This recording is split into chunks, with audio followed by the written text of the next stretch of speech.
el principio era el Logos, la gran explosión, el primordial Om.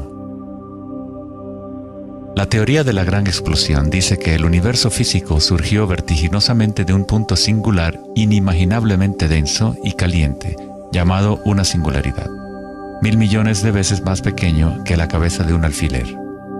No dice el por qué ni el cómo. Cuanto más misterioso es algo, más asumimos que lo comprendemos.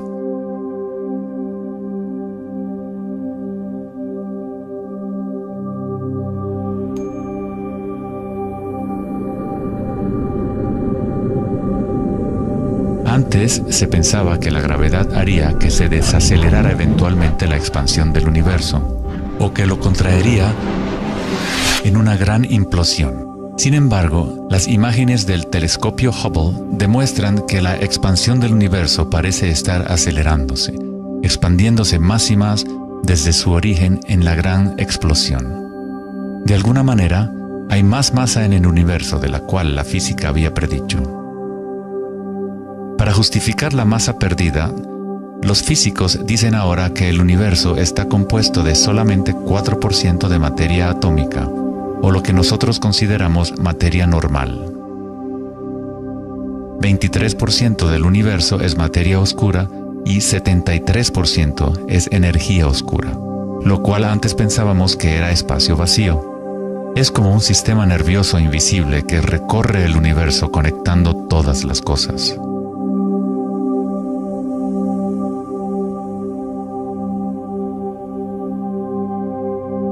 Los antiguos maestros védicos enseñaban Nada Brahma. El universo es vibración. El campo vibratorio es la raíz de toda experiencia espiritual e investigación científica verdaderas. En el mismo campo de energía que santos, budas, yogis, místicos, chamanes, sacerdotes y videntes han observado al observar en su interior.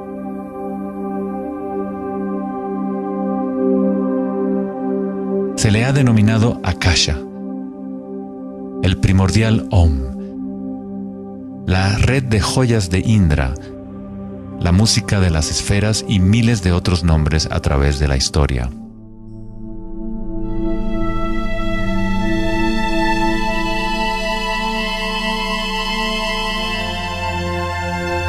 Es la raíz común de todas las religiones. Y el vínculo entre nuestros mundos interiores y exteriores.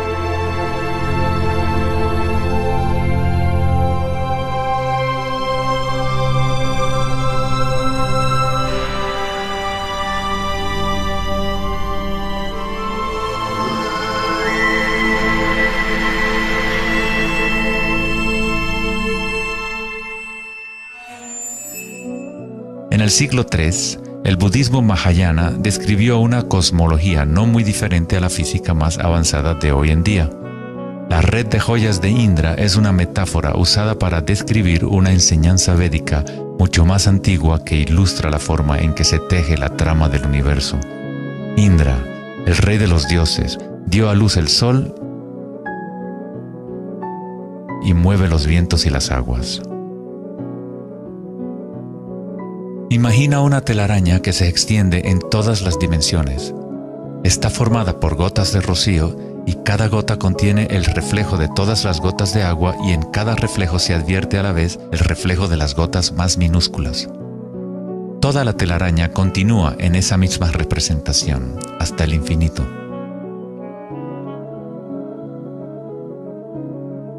La red de Indra podría ser descrita como un universo holográfico, donde hasta el más mínimo rayo de luz contiene el patrón completo de la totalidad.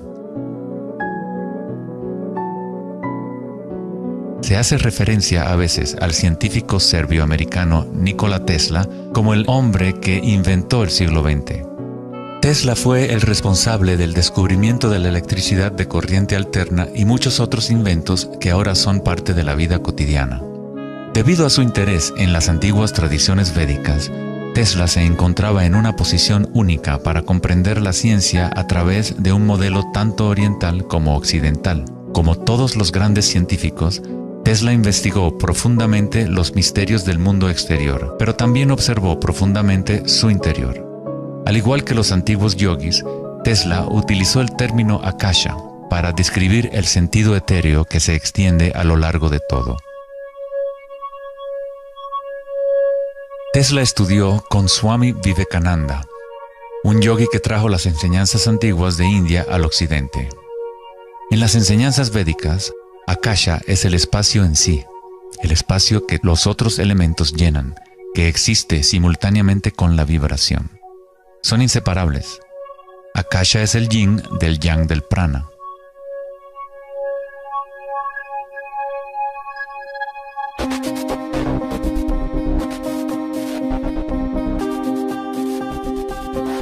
Un concepto moderno que nos puede ayudar a conceptualizar a Akasha, o la sustancia primaria, es la idea de los fractales. No fue sino hasta la década de los 80 que los avances en las computadoras nos permitieron visualizar y reproducir en realidad matemática los patrones de la naturaleza. El término fractal fue acuñado en 1980 por el matemático Benoit Mandelbrot, que estudió ciertas ecuaciones matemáticas simples de cuando se repiten, producen una serie interminable de cambios en las formas matemáticas o geométricas dentro de un marco limitado. Son limitadas, pero al mismo tiempo infinitas. Un fractal es una forma geométrica aproximada que se puede dividir en partes, cada una de las cuales es aproximadamente del tamaño de una copia reducida del patrón completo, una propiedad llamada autosemejanza. Los fractales de Mandelbrot han sido llamados las huellas digitales de Dios.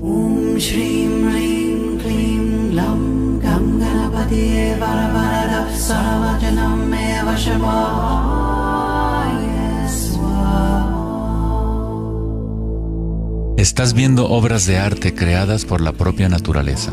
Si se gira la figura de Mandelbrot de cierta forma, luce muy similar a una deidad hindú o a un Buda. Esta figura ha sido denominada la figura Buddha-Brot.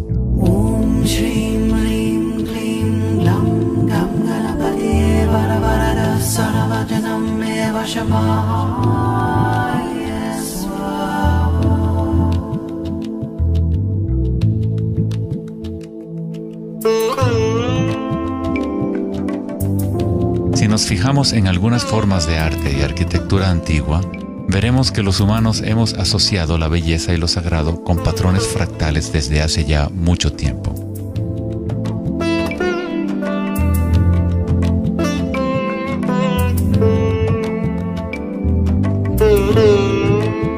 Infinitamente complejos, sin embargo, cada parte contiene la semilla para recrear el conjunto. Los fractales han cambiado el punto de vista de los matemáticos respecto a la percepción y el funcionamiento del universo. Con cada nuevo nivel de aumento surgen diferencias del original. El cambio y la transformación constante ocurren a medida que atravesamos el nivel de un detalle fractal a otro. Esta transformación es el espiral cósmico, la inteligencia intrínseca de la matriz del espacio-tiempo.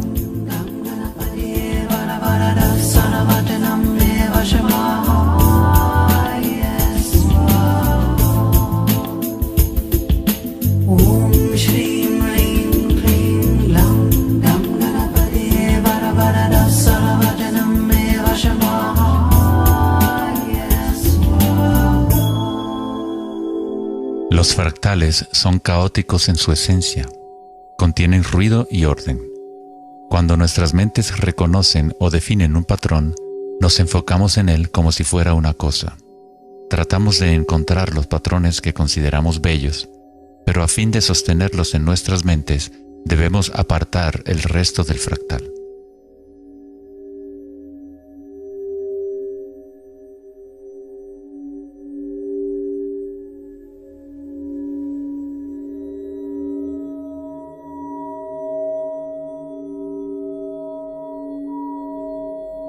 Comprender un fractal con los sentidos es limitar su movimiento. Toda la energía del universo es neutral, atemporal y carece de dimensiones. Nuestra propia creatividad y la capacidad de reconocimiento de patrones es la relación entre el microcosmos y el macrocosmos. el mundo eterno de las ondas y el sólido mundo de las cosas. La observación es un acto de creación a través de las limitaciones inherentes del pensamiento. Estamos creando la ilusión de solidez de las cosas al etiquetarlas y nombrarlas. El filósofo Kierkegaard dijo: si me nombras, me niegas. Al darme un nombre, una etiqueta, niegas las otras posibilidades que yo podría ser. Encasillas a la partícula en ser una cosa, al nombrarla, al concretarla, pero al mismo tiempo la estás creando, la defines para que exista. La creatividad es nuestra naturaleza más elevada. Con la creación de las cosas viene el tiempo, lo cual crea la ilusión de solidez.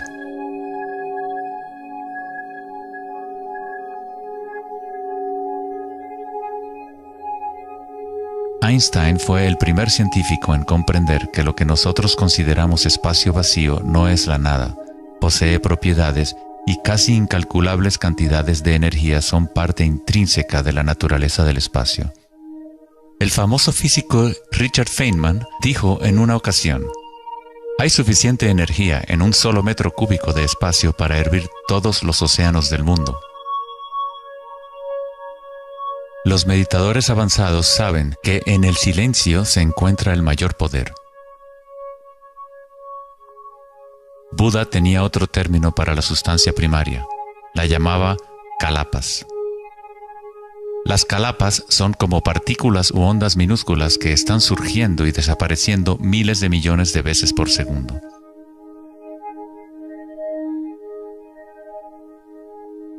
En ese sentido, la realidad es como una serie de cuadros en una cámara holográfica moviéndose rápidamente para crear la ilusión de continuidad. Cuando la conciencia se queda completamente inmóvil, se comprende la ilusión, pues es la conciencia misma la que genera la ilusión.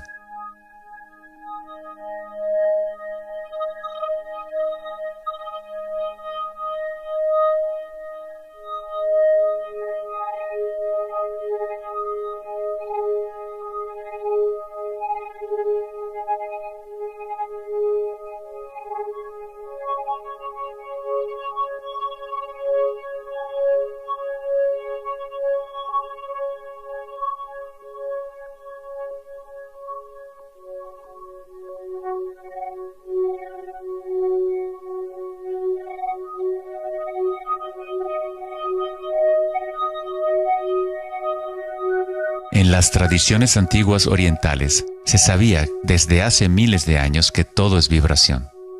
Nada Brahma, el universo es sonido. La palabra nada significa sonido o vibración y Brahma es el nombre de Dios. Brahma, al mismo tiempo, es el universo y es el creador. El artista y el arte son inseparables.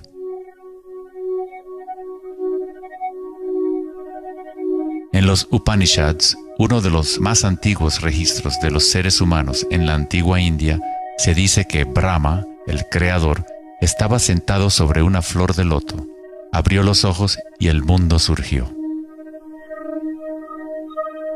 Brahma cierra sus ojos y un mundo entero cesa de existir.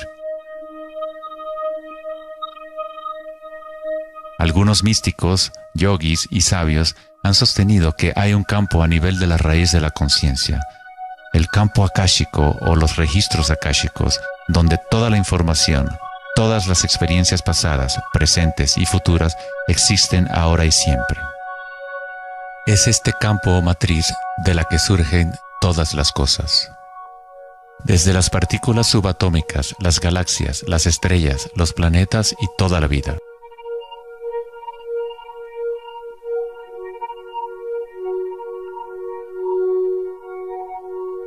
Nunca ves nada en su totalidad, ya que todo está formado de capas y capas de vibración y está constantemente cambiando. Intercambio de información con Akasha. Un árbol bebe del sol, del aire, de la lluvia y de la tierra.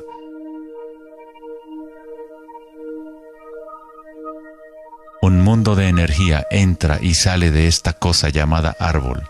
Cuando la mente pensante permanece en calma, observas la realidad tal como es. Todos los aspectos en conjunto, el árbol, el cielo y la tierra, la lluvia y las estrellas no están separadas. La vida y la muerte, el yo y el otro no están separados. Así como la montaña y el valle son inseparables. En las tradiciones indígenas de los Estados Unidos y en otras tradiciones indígenas, se dice que cada cosa tiene espíritu, lo cual es otra forma de decir, todo está conectado con la única fuente de vibración. Hay una conciencia, un campo, una fuerza que se mueve a través de todo. Este campo no está aconteciendo a tu alrededor, sino a través de ti y en calidad de tu esencia.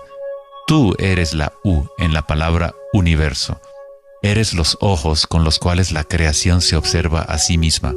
Cuando te despiertas de un sueño, te das cuenta que todo lo del sueño era parte de ti. Tú lo estabas creando. Es igual para lo que llamamos la vida real. Cada uno y cada cosa eres tú. La única conciencia mirando a través de cada ojo, bajo cada roca,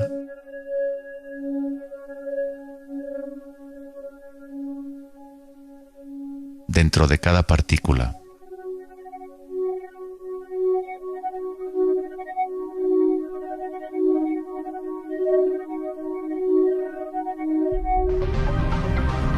Los investigadores internacionales del CERN, el Laboratorio Europeo de Física de Partículas, están buscando este campo que se extiende a lo largo de todas las cosas.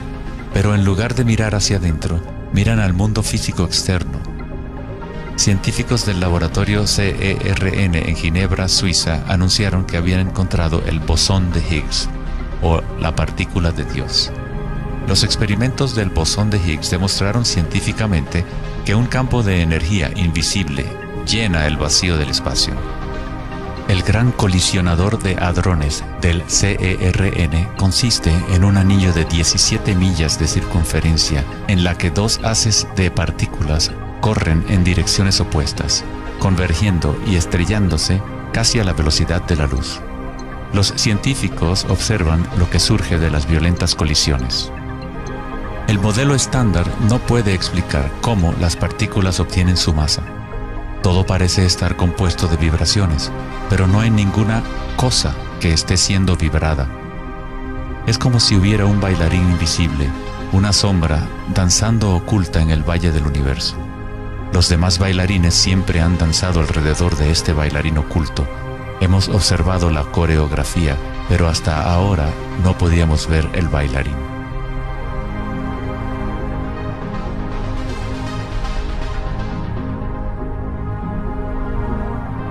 La denominada partícula de Dios, las propiedades de la materia básica del universo, el núcleo de toda la materia que constituiría la masa y la energía inexplicable que acciona la expansión del universo. Pero lejos de explicar la naturaleza del universo, el descubrimiento del bosón de Higgs simplemente presenta un misterio aún mayor, dejando al descubierto un universo que es aún más misterioso de lo que nunca habíamos imaginado. La ciencia se acerca al umbral entre la conciencia y la materia. El ojo con el cual observamos el campo primordial y el ojo con el cual el campo nos observa son uno y el mismo.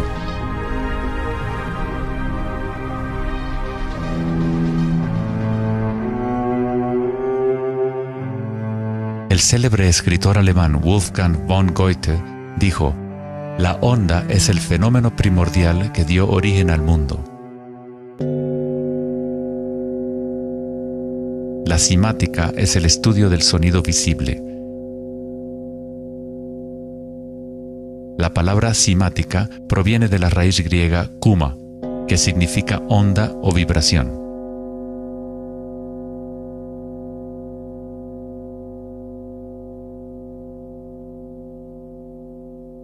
Uno de los primeros científicos occidentales que estudió con seriedad el fenómeno de las ondas fue Ernst Chladni, un músico y físico alemán que murió en el siglo XVIII. Chladni descubrió que cuando colocaba arena en placas de metal y luego hacía vibrar las placas con un arco de violín, la arena se organizaba en figuras con patrones.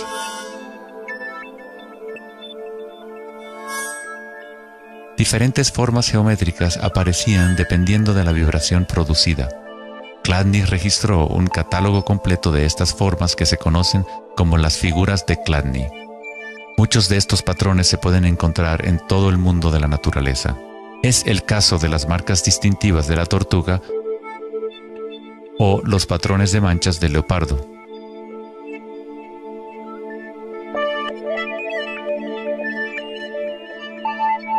El estudio de los patrones Chladni o patrones ximáticos es uno de los métodos secretos con el que los fabricantes de alta calidad de guitarras, violines y otros instrumentos prueban la calidad del sonido que emiten.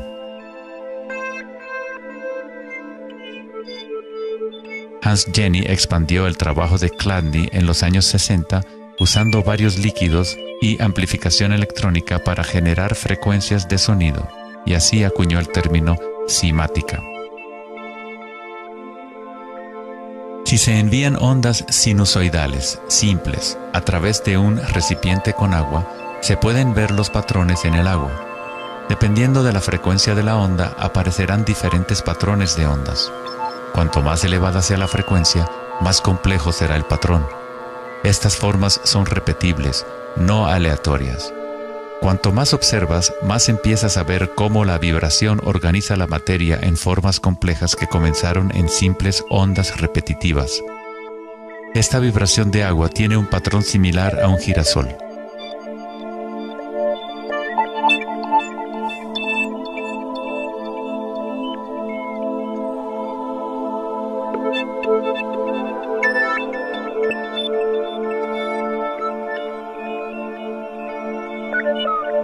Tan solo cambiando la frecuencia de sonido se obtiene un patrón diferente.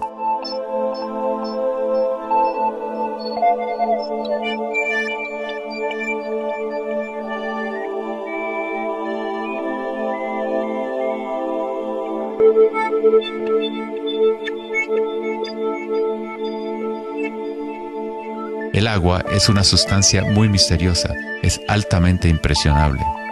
Es decir, puede recibir y retener la vibración. Debido a su capacidad y sensibilidad de resonancia elevada y a su disposición interna para resonar, el agua responde instantáneamente a todos los tipos de ondas acústicas. Agua y tierra vibrante constituyen la mayoría de la masa en las plantas y los animales. Es fácil observar cómo simples vibraciones en el agua pueden crear patrones reconocibles naturales, pero a medida que agregamos sólidos y aumentamos la amplitud, las cosas se ponen aún más interesantes. Al añadir almidón de maíz al agua, obtenemos fenómenos más complejos.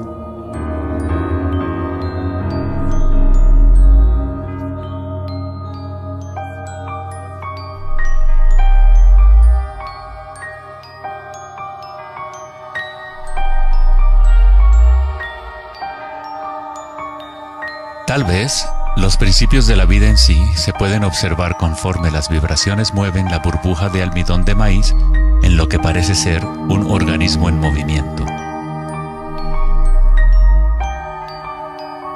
El principio que anima el universo se describe en todas las grandes religiones usando las palabras que reflejan los conocimientos de ese momento en la historia.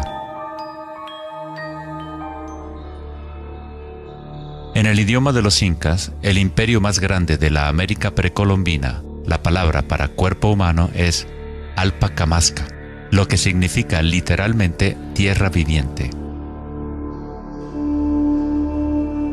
En la Cábala o misticismo judío, hablan del nombre divino de Dios, el nombre impronunciable. No se puede pronunciar debido a que es una vibración que está en todas partes. Se trata de todas las palabras, toda la materia. Todo es la palabra sagrada. El tetaedro es la forma más simple que puede existir en 3 dimensiones. Algo debe tener por lo menos 4 puntos para tener realidad física.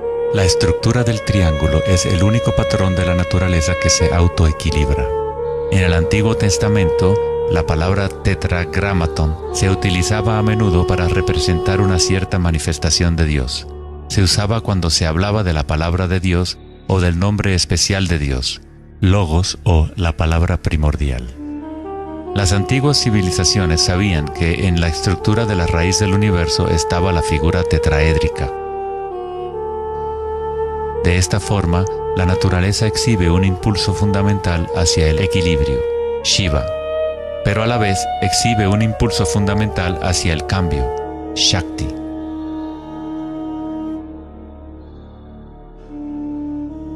En la Biblia, el Evangelio de Juan dice comúnmente, en el principio era la palabra, pero en el texto original el término utilizado fue logos. El filósofo griego Heráclito, quien vivió alrededor de 500 años antes de Cristo, se refirió al logos como algo fundamentalmente incognoscible, el origen de toda repetición, patrón y forma. Los filósofos estoicos que siguieron las enseñanzas de Heráclito identifican el término con el principio inspirador divino que impregna el universo.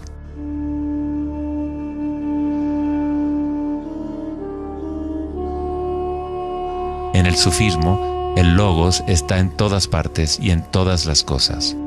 Es aquello de lo cual lo inmanifiesto se manifiesta.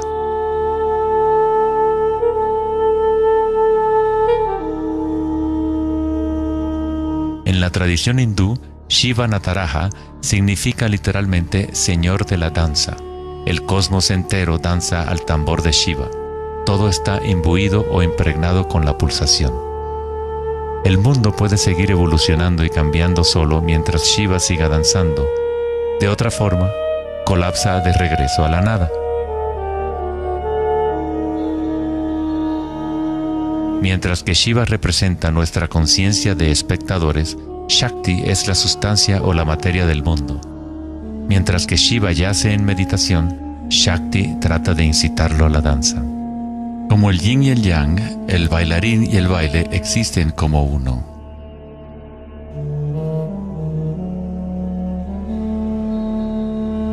Logos también significa verdad inocultable.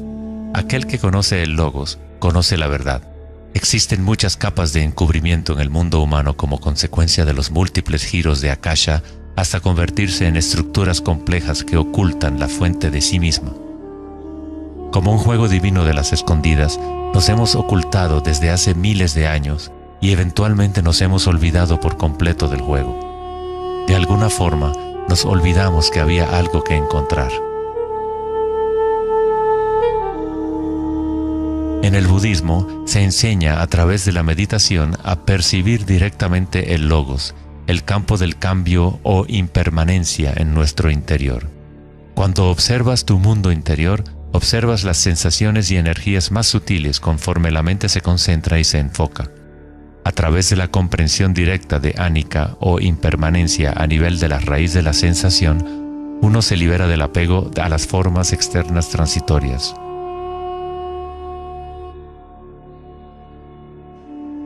Una vez que tomamos conciencia de que hay un campo vibratorio que es la raíz común de todas las religiones, ¿cómo podemos decir mi religión? O este es mi Om primordial, mi campo cuántico.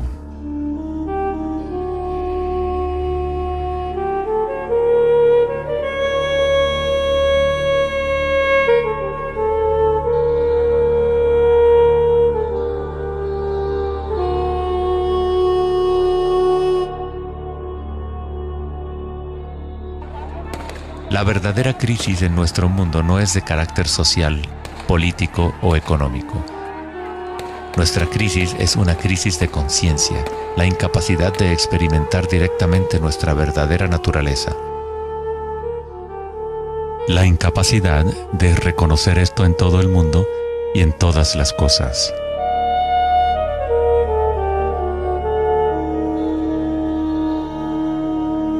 En la tradición budista, el bodhisattva es la persona con una naturaleza búdica despierta. Un bodhisattva se compromete a ayudar a despertar a cada ser en el universo, comprendiendo que solo hay una conciencia.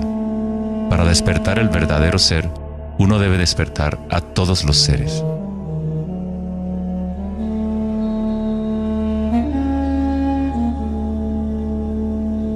Existen innumerables seres conscientes en el universo a quienes me comprometo a ayudar a despertar. Mis imperfecciones son inagotables. Prometo vencerlas todas. El Dharma es inescrutable. Me comprometo a conocerlo. El camino a despertar es inalcanzable. Me comprometo a alcanzarlo.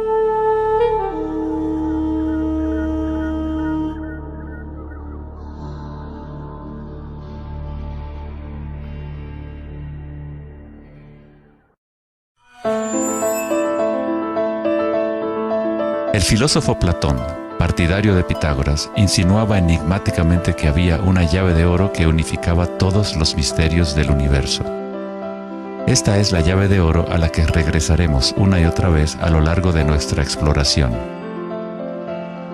La llave de oro es la inteligencia del Logos, la fuente del Om primordial.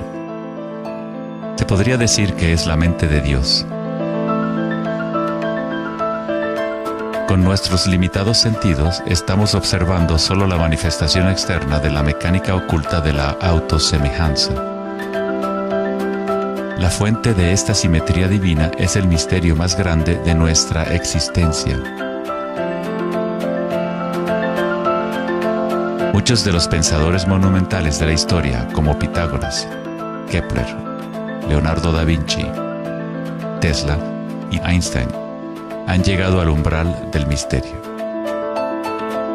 Einstein dijo: "Lo más bello que podemos experimentar es lo misterioso. Es la fuente de cualquier arte y ciencia verdadera". Aquel que no conoce esta emoción, que no hace pausa para maravillarse y quedarse absorto en admiración, es como si estuviera muerto. Sus ojos están cerrados. Estamos en la posición de un niño pequeño entrando a una gran biblioteca llena de libros en muchos idiomas diferentes. El niño sabe que alguien debe haber escrito esos libros. No sabe cómo. No entiende los idiomas en que están escritos. El niño sospecha ligeramente que hay un orden misterioso en la disposición de los libros, pero no sabe cuál es. A mí me parece que esa es la actitud, inclusive del ser humano más inteligente, hacia Dios. Vemos un universo maravillosamente ordenado que obedece ciertas leyes. Nuestras mentes limitadas no pueden comprender la misteriosa fuerza que mueve las constelaciones. Todo científico que observa detenidamente el universo y todo místico que observa profundamente su interior se encuentra tarde o temprano, cara a cara, con la misma cosa: la espiral primordial.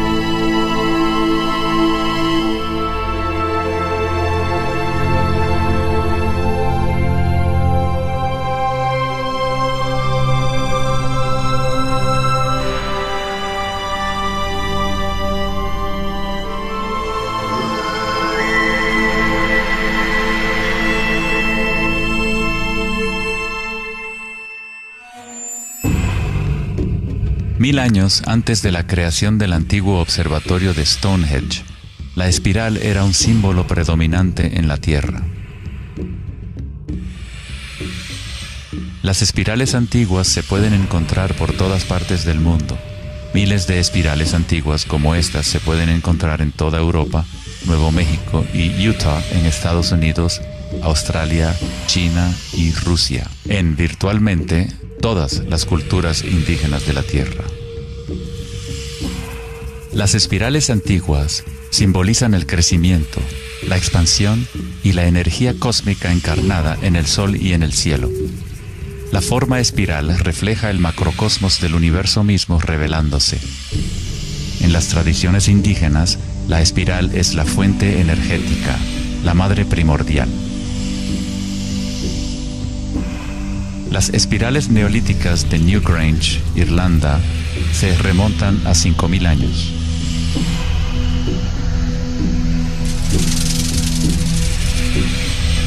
tienen 500 años más que la Gran Pirámide de Giza y son igual de enigmáticas ante los observadores modernos. Las espirales se remontan a una época en la historia en donde los humanos estaban más conectados con la Tierra, con los ciclos y las espirales de la naturaleza. Una época en que los seres humanos se identificaban menos con los pensamientos. La espiral es lo que percibimos como la fuerza de torsión en el universo. El prana, o fuerza creativa, hace girar a Akasha en una secuencia de formas sólidas. Se encuentra en todos los niveles entre el macrocosmos y el microcosmos, desde las galaxias espirales hasta los sistemas meteorológicos, el agua en tu bañera y tu ATN.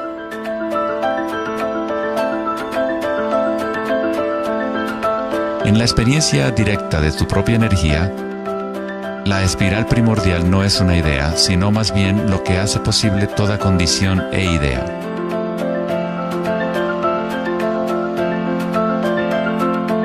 Varios tipos de espirales y hélices se encuentran en todo el mundo de la naturaleza. Caracoles,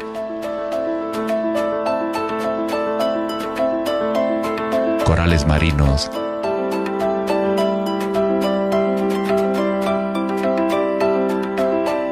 telarañas,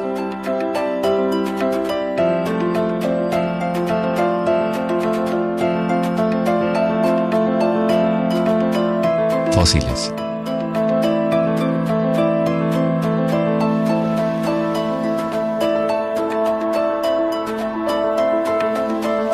En las colas de los caballitos de mar,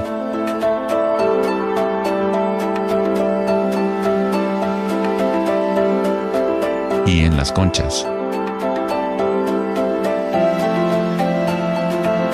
Muchas espirales en la naturaleza se pueden observar como espirales logarítmicas o espirales en crecimiento. A medida que avanzas desde el centro de la espiral, las secciones son exponencialmente más grandes. Al igual que la red de joyas de Indra, las espirales logarítmicas son autosemejantes u holográficas, de manera que las características de cada parte reflejan el conjunto. Hace 2400 años, en la antigua Grecia, Platón consideraba la proporción geométrica continua como el vínculo cósmico más profundo. La sección áurea, o número áureo, o proporción divina, era el secreto más grande de la naturaleza. La sección áurea puede expresarse como la relación de A más B a es igual a la relación de A B. Para Platón, el alma del mundo se vincula en una sola resonancia armónica. El mismo patrón pentagonal que existe en una estrella de mar o en una rebanada de quimbombo se puede observar en la trayectoria del planeta Venus trazada en el cielo nocturno durante un periodo de 8 años.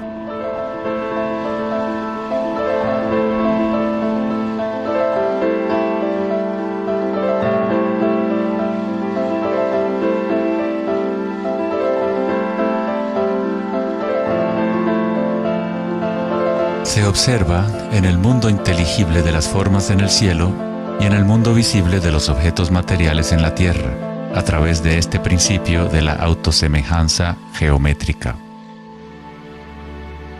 Desde los patrones autosemejantes del brócoli romanesco hasta las ramas de las galaxias, las espirales logarítmicas son patrones omnipresentes y arquetípicos. Nuestra galaxia de la Vía Láctea tiene varias ramas espirales logarítmicas con una pendiente de unos 12 grados. Cuanto mayor la pendiente de la espiral, más compactos son los giros. Al observar una planta que crece a intervalos de tiempo en un video, uno es testigo de su danza con la espiral de la vida.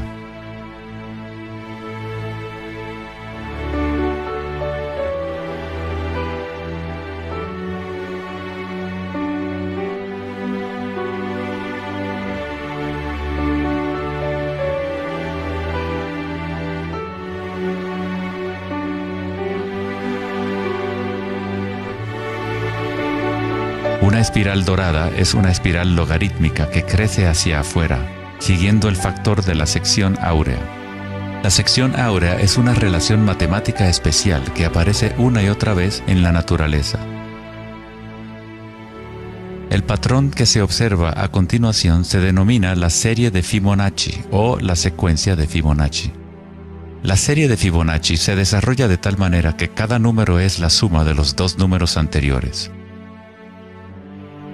El matemático y astrónomo alemán Kepler descubrió que patrones autosemejantes de espirales son observables de la manera en la cual las hojas están dispuestas en los tallos de las plantas, o en el orden de los pétalos y los capullos de las flores. Leonardo da Vinci observó que el espacio en las hojas tenía a menudo forma de patrones espirales. Estos patrones se llaman filotaxis o patrones de disposición de las hojas.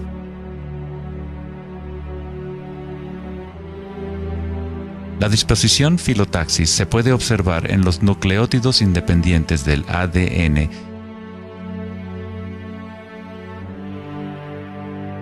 y en todo, desde los árboles genealógicos de conejos reproductores hasta en las piñas del pino, de los cactus a los copos de nieve, y en organismos simples como las diatomeas. Las diatomeas son uno de los tipos más comunes de fitoplancton, organismos unicelulares que sirven de alimento a numerosas especies en la cadena alimenticia.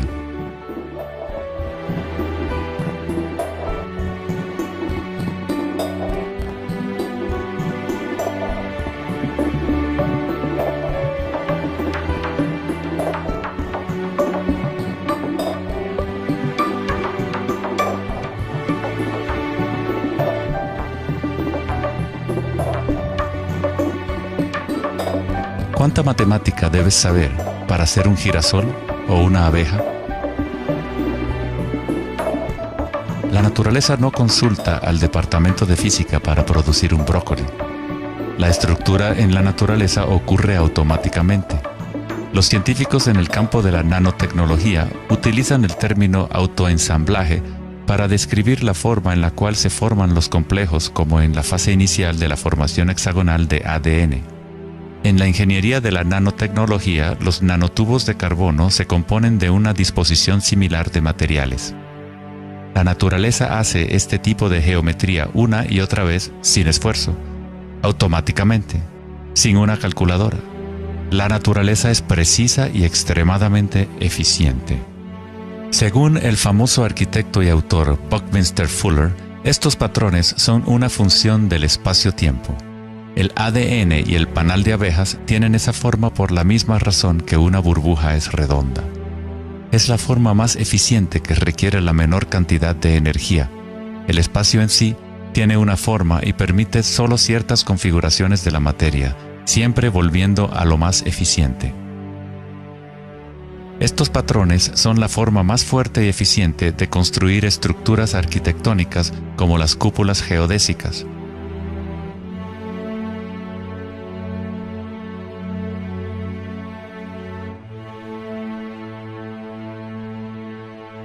Los patrones de espirales logarítmicas permiten la exposición máxima de las plantas a los insectos para la polinización.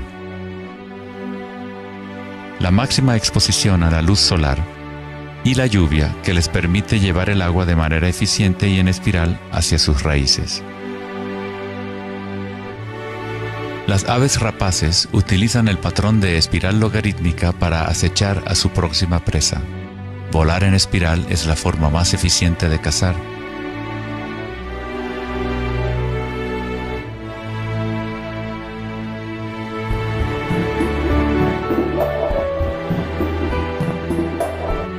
Nuestra capacidad de observar el akasha danzando la espiral de la vida hacia una forma material se relaciona con la habilidad de percibir la belleza y la simetría en la naturaleza.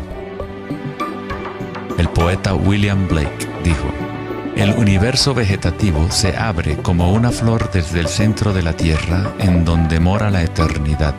Se expande desde las estrellas hasta el caparazón mundano y ahí se encuentra con la eternidad de nuevo, tanto desde dentro como desde fuera".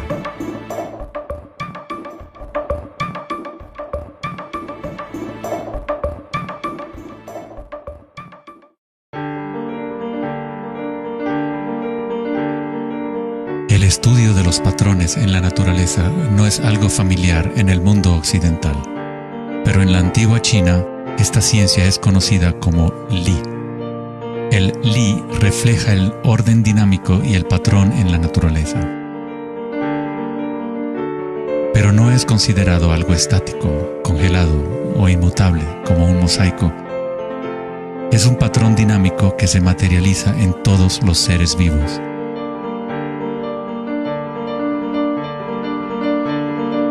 Las arterias de las hojas, las marcas de las tortugas y los patrones de vetas en las rocas son todas expresiones del lenguaje secreto de la naturaleza y del arte. El laberinto es uno de los muchos patrones de Li. Se encuentran en las estructuras de los corales, en hongos como el morel,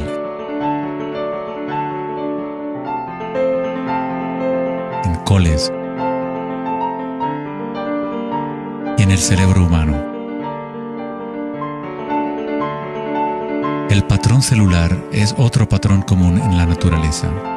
Existe una gran variedad de diferentes estructuras celulares, pero todas tienen un orden similar definido según su propósito y función.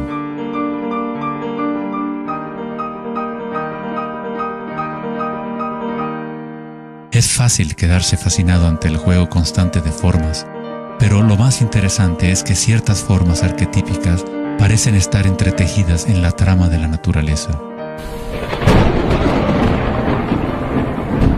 El patrón de ramificación es otro patrón Li, o modelo arquetípico observable en todos los niveles y en todas las escalas fractales.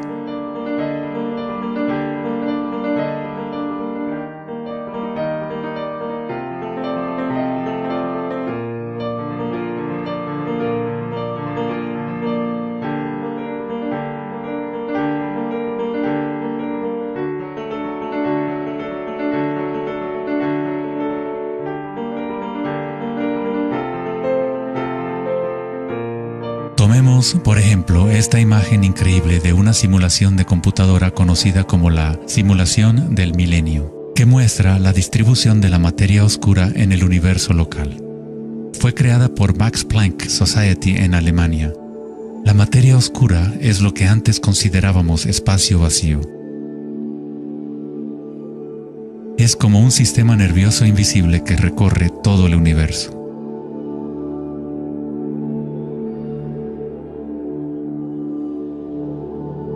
El universo es literalmente como un cerebro gigante. Está constantemente utilizando un tipo de energía oscura u oculta que solo hasta ahora la ciencia empieza a entender. A través de esta red inmensa, la insondable energía se mueve proporcionando el impulso para la expansión y el crecimiento del universo.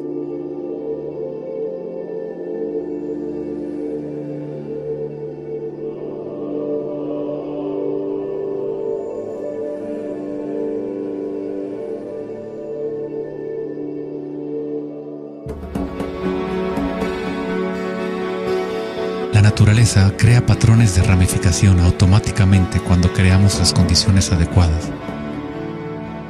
La naturaleza es una máquina generadora de arte o un motor creador de belleza. Aquí, la electricidad se utiliza para hacer crecer las ramas de cristal plata. El metraje es en intervalos de tiempo a medida que crecen durante varias horas. Los cristales se forman sobre el cátodo de aluminio cuando los iones se depositan por electrólisis a partir de una solución de nitrato de plata. La formación es autoorganizadora. Estás viendo arte generado por la propia naturaleza. Johann Wolfgang von Goethe dijo: "La belleza es una manifestación de las leyes secretas de la naturaleza, que de otra manera estarían ocultas para nosotros por siempre". En este sentido, todo en la naturaleza está vivo, organizándose a sí mismo. Cuando se usa alto voltaje en la ramificación fractal, esto se vuelve todavía más obvio. Está sucediendo en tiempo real.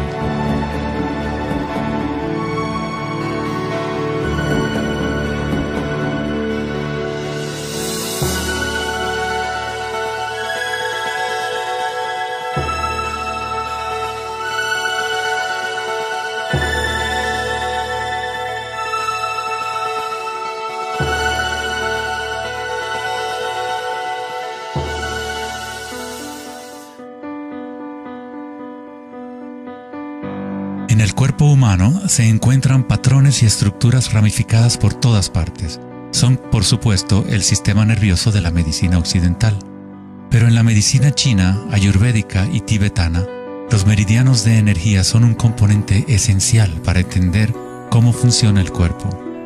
Los nadis o meridianos de energía forman estructuras ramificadas.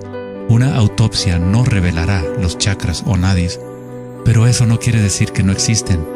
Es necesario refinar las herramientas que usamos para poder observar. En primer lugar, debes aprender a acallar tu mente. Solo entonces podrás ver estas cosas primero en tu interior. En la teoría eléctrica, cuanta menos resistencia haya en un cable, más fácilmente puede transportar energía. Al cultivar la ecuanimidad a través de la meditación, se crea un estado de no resistencia en tu cuerpo. Prana o chi, o energía interna, es simplemente tu vitalidad interior. Lo que sientes cuando tomas conciencia desde el interior del cuerpo. Los hilos sutiles de tu cuerpo que transportan el prana, los nadis, logran mover más y más energía pránica a través de los chakras. El cableado se hace más fuerte a medida que lo usas, pues permites que la energía fluya.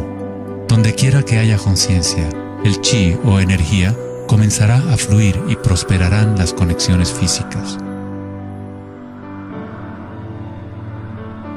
En el sistema nervioso y el cerebro, los patrones físicos de cableado se establecen por repetición. Si prestas atención continuamente a lo que está en tu interior y reduces la resistencia a las sensaciones que están experimentando, incrementas tu capacidad energética.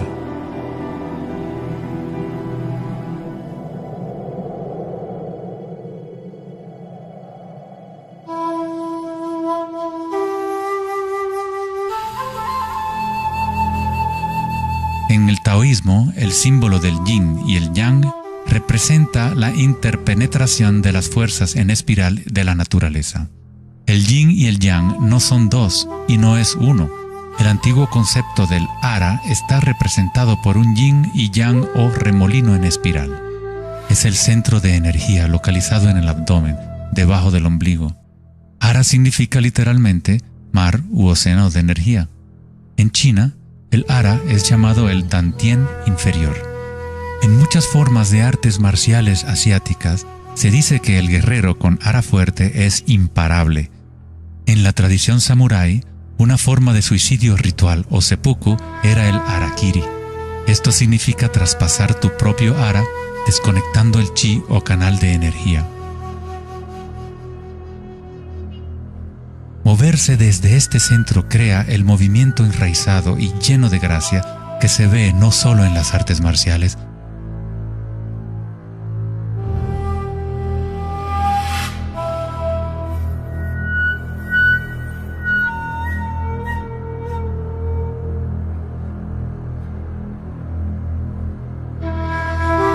sino en grandes golfistas, bailarinas de danza del vientre.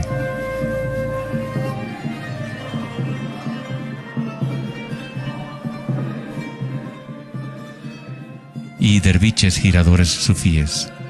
La esencia del ara es la cultura de la conciencia disciplinada, enfocada en un solo punto, la quietud del ojo del huracán.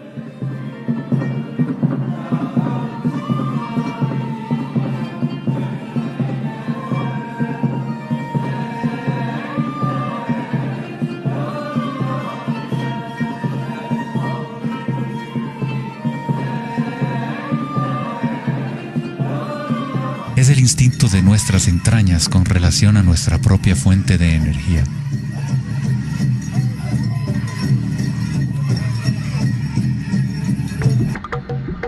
Una persona con buena ara está conectada con la tierra y con la sabiduría intuitiva que conecta a todos los seres.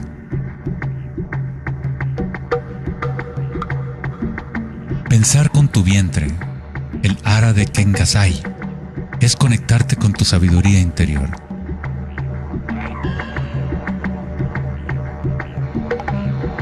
Los antiguos aborígenes australianos se concentraban en la misma zona justo debajo del ombligo, donde el cordón de la gran serpiente arcoíris yacía enroscada. Una vez más, una representación de energía evolutiva en la humanidad. No es casualidad que es en el ara donde comienza la nueva vida.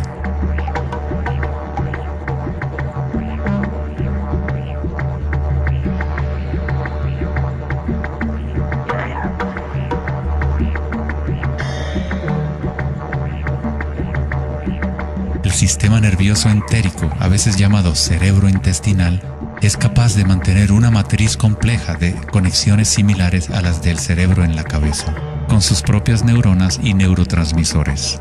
Puede actuar de forma autónoma, es decir, con su propia inteligencia.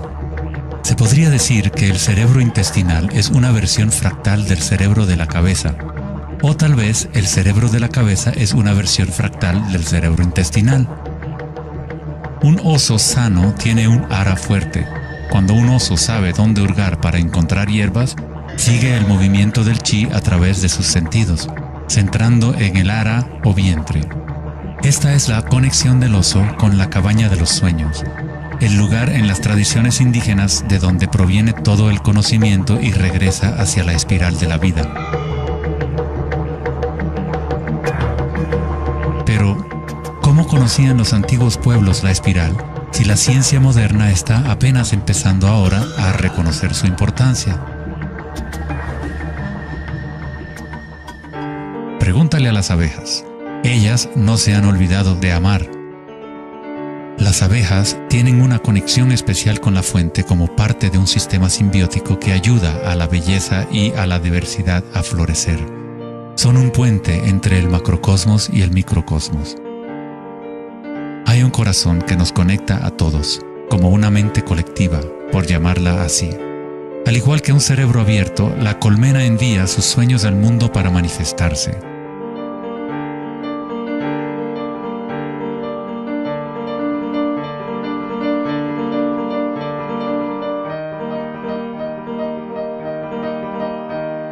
En la naturaleza, muchas criaturas saben cómo actuar en el unísono para moverse con un solo espíritu, en una sola dirección.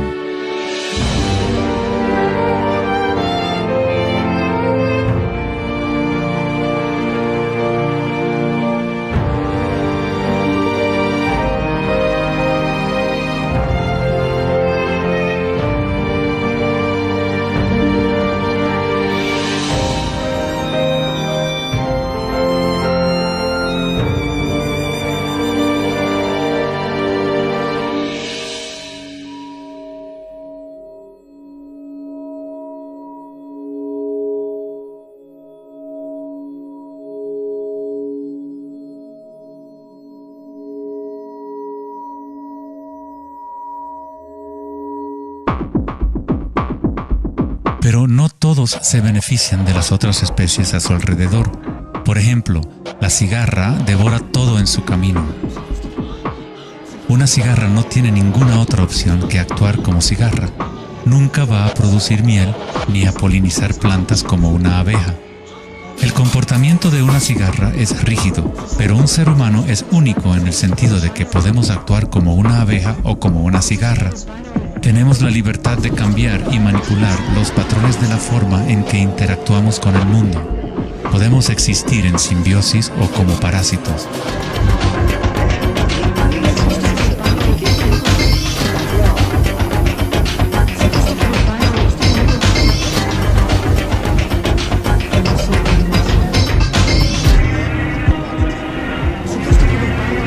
Hoy en día, los seres humanos tratan de entender la espiral con la mente racional, pero nunca ha sido el pensamiento el que nos conecta con la espiral de la vida.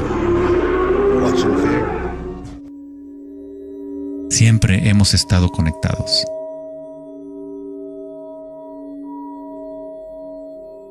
El pensamiento ha sido lo que nos ha mantenido en la ilusión de la separación dentro de nuestras propias identidades.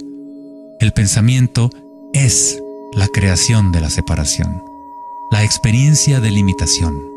Cuanto más nos alineamos con el pensamiento, más nos alejamos de la fuente. Las culturas antiguas menos orientadas al pensamiento se alineaban con la espiral de una manera más directa y personal de lo que nosotros hacemos hoy en día.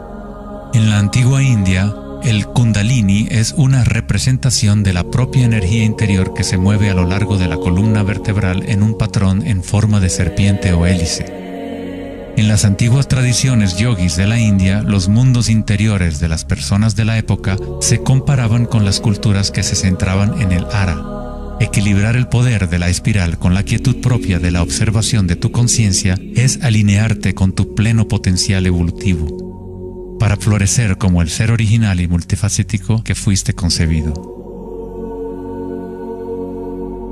Ida, el femenino o canal lunar, está conectado al cerebro derecho y Pingala, el canal masculino o solar, está conectado al cerebro izquierdo.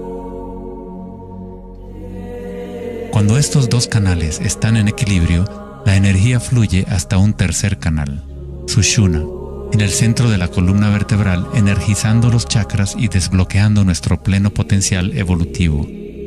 La palabra chakra es una antigua palabra sánscrita que significa rueda de energía. El Kundalini es nada menos que la espiral primordial que, como una danza, hace emerger tu vida humana a la existencia. Es un orden diferente de energía al que normalmente conocemos, como un puente de materia bruta para las energías más sutiles. Tú eres ese puente. El Kundalini no es una energía que pueda ser forzada a través de la voluntad, el esfuerzo ni la fricción. Es similar a cultivar una flor.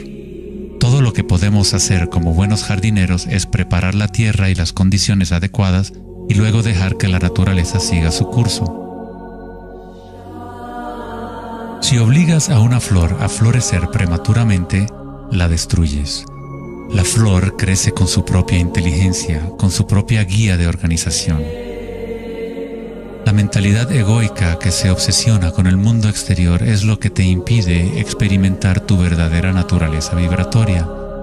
Cuando la conciencia se vuelca hacia el interior, se asemeja a los rayos del sol y comienza a florecer el loto interior. Conforme el Kundalini despierta en nuestro interior, comenzamos a notar el distintivo de la espiral en todas las cosas.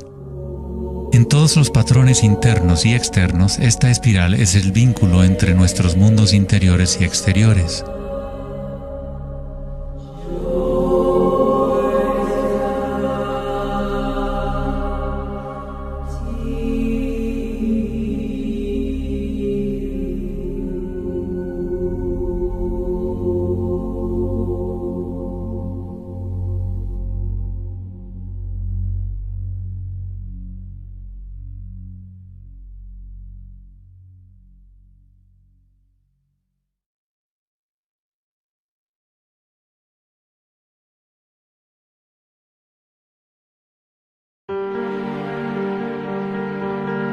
Antes de los albores de la civilización occidental y del lenguaje escrito, la ciencia y la espiritualidad no eran dos cosas separadas. En las enseñanzas de las grandes tradiciones antiguas, la búsqueda externa de conocimiento y certeza era compensada por un sentimiento interior de impermanencia y comprensión intuitiva de la espiral del cambio. A medida que el pensamiento científico se hizo más predominante y la información se fue multiplicando, comenzó la fragmentación en nuestros sistemas de conocimiento. El incremento de la especialización significaba que menos personas eran capaces de ver el panorama general, de sentir e intuir la estética del sistema en su conjunto. Nadie se preguntaba, ¿será que todo este razonamiento es bueno para nosotros? La sabiduría antigua está aquí entre nosotros, oculta a plena vista.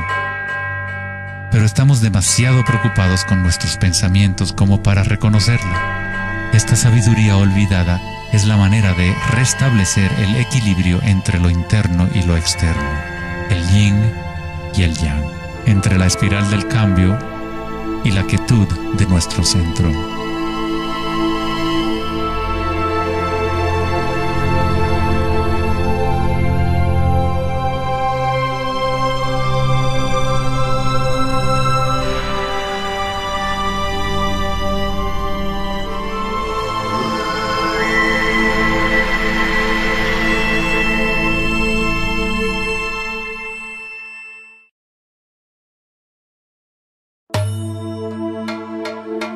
leyenda griega, Asclepio era hijo de Apolo y dios de la medicina. Su sabiduría y habilidades para la curación eran insuperables, y se decía que había descubierto el secreto mismo de la vida y la muerte. En la antigua Grecia, los templos de curación asclepianos reconocían el poder de la espiral primordial. Esto está simbolizado por la vara de Asclepios. Se dice que Hipócrates, el padre de la medicina, cuyo juramento todavía constituye el código moral de la profesión médica, se entrenó en un templo asclepiano. Hasta el día de hoy, este símbolo de nuestra energía evolutiva se mantiene como el logotipo de la Asociación Médica Americana y otras organizaciones médicas en todo el mundo. En la iconografía egipcia, la serpiente y el pájaro representan la dualidad o polaridad de la naturaleza humana.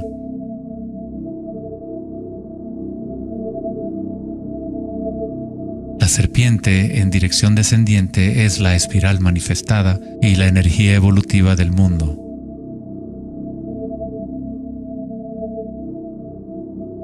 El pájaro es la dirección ascendiente, la corriente dirigida hacia el sol o la concientización unívoca del despertar, el vacío de Akasha.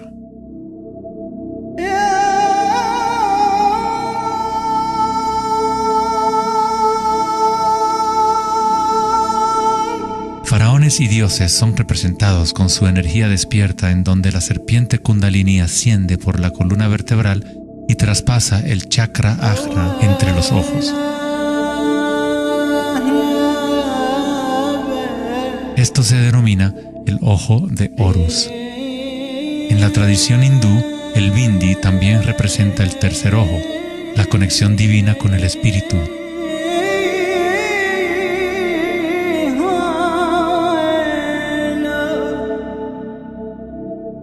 La máscara de Tutankamón es un ejemplo clásico que muestra temas de serpientes y aves.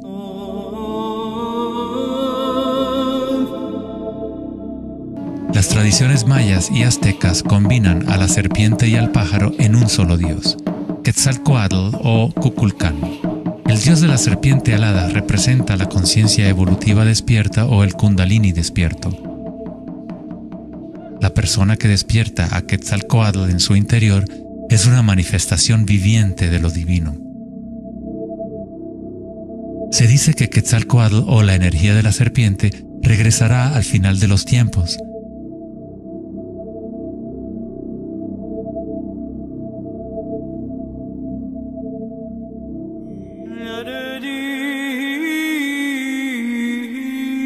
Los símbolos de la serpiente y las aves se pueden también encontrar en el cristianismo.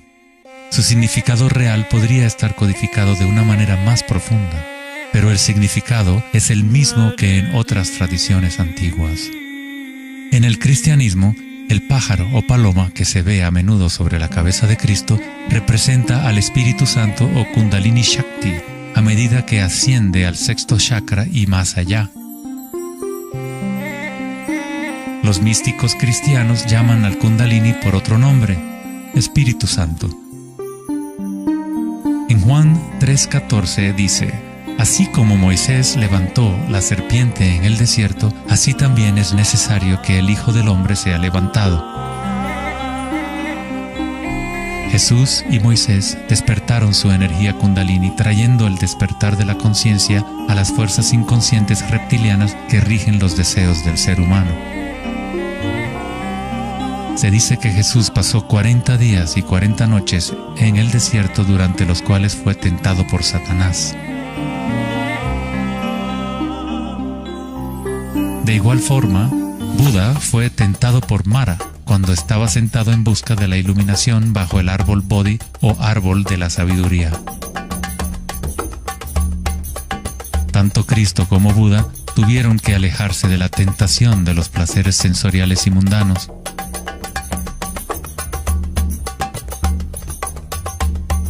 En ambas historias, el demonio es la personificación de los propios apegos.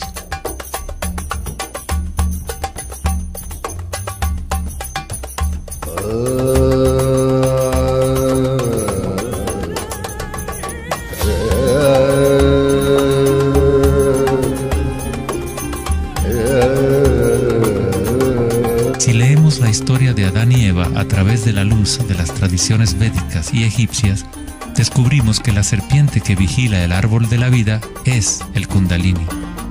La manzana representa el encanto y la tentación del mundo sensorial externo.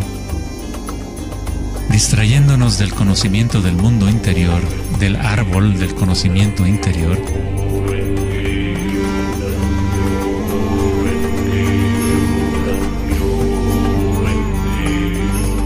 el árbol es simplemente la red de nadis o meridianos de energía dentro de nosotros mismos, que forma literalmente estructuras ramificadas por todo el cuerpo.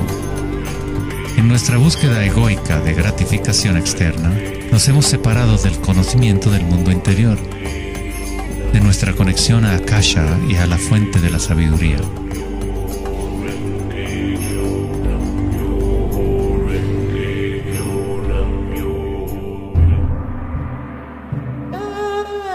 Muchos de los mitos históricos del mundo sobre dragones pueden interpretarse como metáforas de las energías internas de las culturas de las cuales forman parte. En China, el dragón sigue siendo un símbolo sagrado que representa la felicidad. Al igual que los faraones egipcios, los antiguos emperadores chinos que habían despertado sus energías evolutivas fueron representados por la serpiente alada o dragón. El tótem real del emperador de Jade o el emperador celestial muestra un balance similar a los canales de Ida y Pingala. El yin y el yang del taoísmo es el despertar del centro pineal, o como lo denomina el taoísmo, el Dantien superior.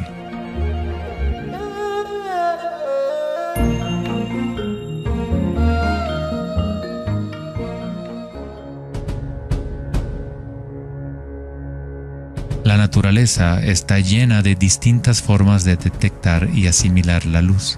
Por ejemplo, un erizo de mar puede, en verdad, ver con su cuerpo espinado que actúa como un gran ojo. Los erizos detectan la luz que ilumina sus espinas y comparan la intensidad de los rayos para tener una idea de lo que está en su entorno.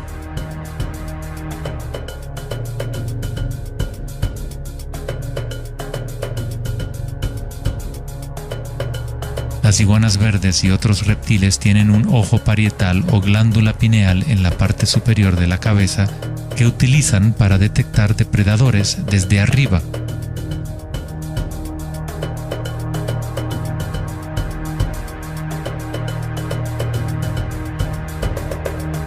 La glándula pineal humana es una pequeña glándula endocrina que ayuda a regular los patrones del sueño y vigilia. A pesar de que está oculta profundamente en la cabeza, la glándula pineal es sensible a la luz. El filósofo Descartes reconoció que el área de la glándula pineal o tercer ojo era la interfase entre la conciencia y la materia. Casi todo es simétrico en el cuerpo humano. 2 ojos, 2 oídos, 2 fosas nasales. Incluso el cerebro tiene 2 hemisferios. Pero hay un área en el cerebro que no se duplica. Es el área de la glándula pineal y el centro energético que lo rodea. En un nivel físico, ahí se forman naturalmente moléculas únicas como el DMT. El DMT también se forma naturalmente en el momento del nacimiento y en el momento de la muerte, actuando literalmente como un puente único entre el mundo de los vivos y de los muertos. El DMT se produce de forma natural en los estados de meditación profunda o samadhi o a través de medios enteógenos. Por ejemplo, la ayahuasca es usada en tradiciones chamánicas de América del Sur para eliminar el velo entre los mundos internos y externos. La palabra pineal en sí tiene la misma raíz que la piña del pino, pues la glándula pineal representa un patrón espiral de filotaxis similar. Este modelo, que también conocido como flor del patrón de vida, es común en obras de arte antiguas que representan seres iluminados o despiertos. Cuando la imagen de la piña del pino se observa en formas de artes sacras, representa el despertar del tercer ojo, la conciencia unívoca que dirige el flujo de energía evolutiva. La piña del pino representa el florecimiento de los chakras superiores que se activan mientras Sushumna se eleva hasta el chakra Ajna y más allá. En la mitología griega, los seguidores de Dionisio llevaban una panícula o báculo gigante, envuelto en hojas enredadera en espiral y una piña de pino en el extremo superior. Una vez más, representa la energía de Dionisio o Kundalini Shakti, mientras asciende por la columna vertebral al cuerpo pineal del sexto chakra. En el corazón del Vaticano, tal vez esperarías ver una gigantesca escultura de Jesús o María, y en su lugar hay una estructura de piña de pino gigante, lo que indica que en la historia cristiana pudo haber habido conocimiento de los chakras y el Kundalini, pero por alguna razón se mantuvo oculto de las masas. La explicación oficial de la Iglesia es que la piña del pino es un símbolo de regeneración y representa la nueva vida en Cristo.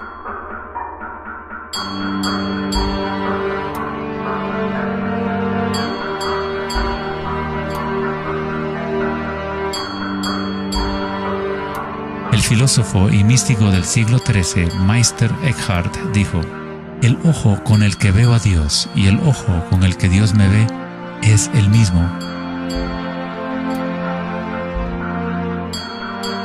En la Biblia del rey Jacobo, Jesús dijo: "La luz del cuerpo es el ojo, y si por lo tanto tienes un solo ojo, tu cuerpo entero se llenará de luz".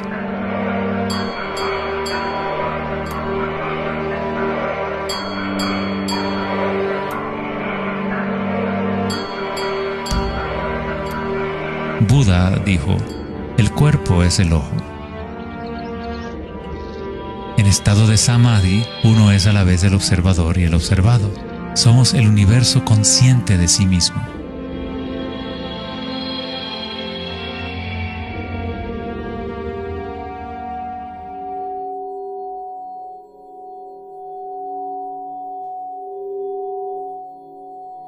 Cuando el Kundalini se activa, estimula el sexto chakra y el centro pineal, y esta zona empieza a recuperar algunas de sus funciones evolutivas. La meditación en la oscuridad ha sido utilizada durante miles de años como una forma de activar el sexto chakra en el área de la glándula pineal. La activación de este centro nos permite ver la luz interior. Ya sea el yogi proverbial o el chamán en retiro profundo en una cueva, un taoísta, un iniciado maya o un monje tibetano, todas las tradiciones incorporan un periodo de tiempo durante el cual uno entra en la oscuridad. La glándula pineal es la puerta a la experiencia directa de la propia energía sutil.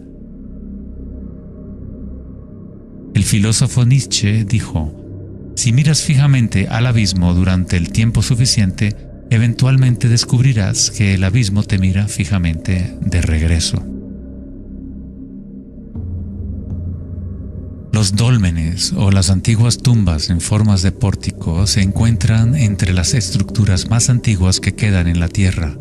La mayoría datan del periodo neolítico de 3000 a 4000 años antes de Cristo, y algunos en Europa occidental tienen 7000 años de antigüedad.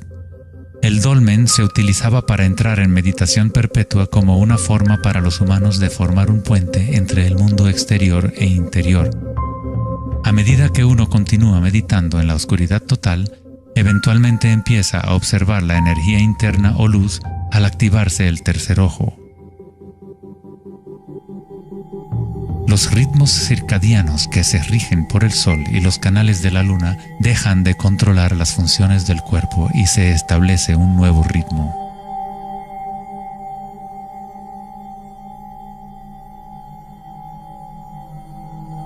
El séptimo chakra ha sido representado por el símbolo Om desde hace miles de años, un símbolo construido por signos sánscritos que representan los elementos. Cuando el Kundalini se eleva más allá del sexto chakra, se empieza a crear un halo de energía. Los halos aparecen constantemente en las pinturas religiosas de diferentes tradiciones en todas partes del mundo.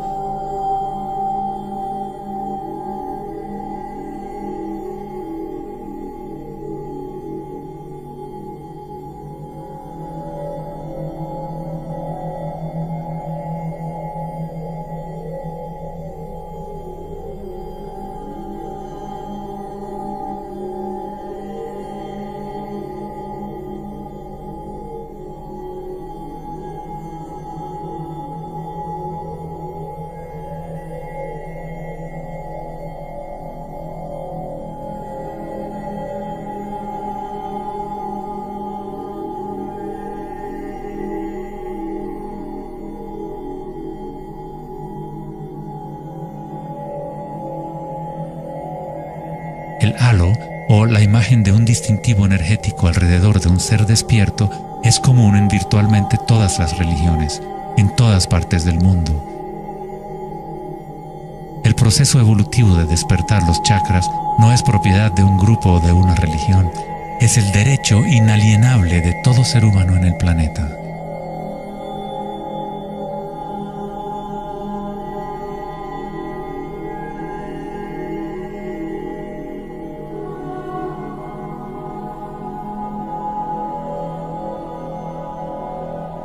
El chakra de la corona es la conexión con lo divino, aquello que está más allá de la dualidad, más allá del nombre y la forma. Akenatón fue un faraón cuya esposa era Nefertiti. Era llamado el Hijo del Sol.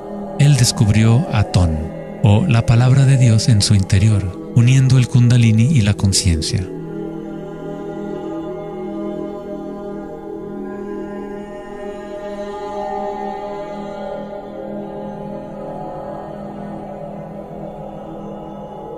En la iconografía egipcia, una vez más, la conciencia despierta está representada por el disco solar que vemos sobre las cabezas de dioses o seres despiertos.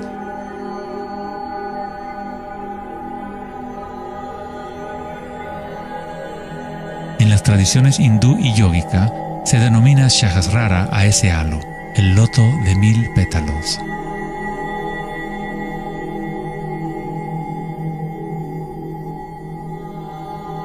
El Buda está asociado con el símbolo de la flor de loto. El patrón de filotaxis es el mismo modelo que se puede encontrar en una flor de loto. Es la flor del patrón de la vida, la semilla de la vida. Es el patrón fundamental en el cual todas las formas encajan. Es la forma absoluta del espacio mismo o una cualidad inherente a Akasha.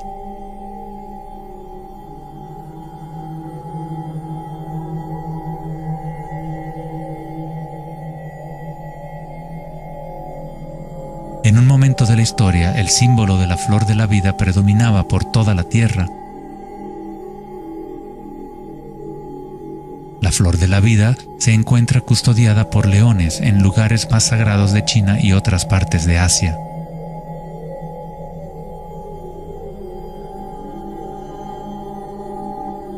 Los 64 hexagramas del I Ching a menudo rodean el símbolo yin-yang, que es otra forma de representación de la flor de la vida. En el interior de la flor de la vida está la base geométrica de todos los sólidos platónicos, de esencialmente cualquier forma que pueda existir. La antigua flor de la vida empieza con la geometría de la estrella de David, o triángulos con sus caras hacia arriba y hacia abajo. En tridimensional serían estructuras tetaédricas. Este símbolo es un yantra, una especie de programa que existe en el universo, la máquina que genera nuestro mundo fractal. Los yantras se han utilizado como herramientas para despertar la conciencia durante miles de años. La forma visual del yantra es una representación externa de un proceso interno de desarrollo espiritual.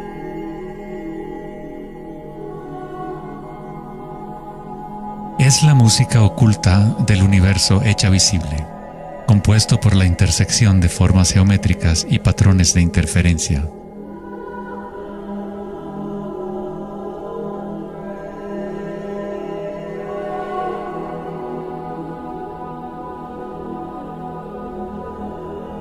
Cada chakra es un loto, un yantra, un centro psicofisiológico a través del cual el mundo puede ser experimentado.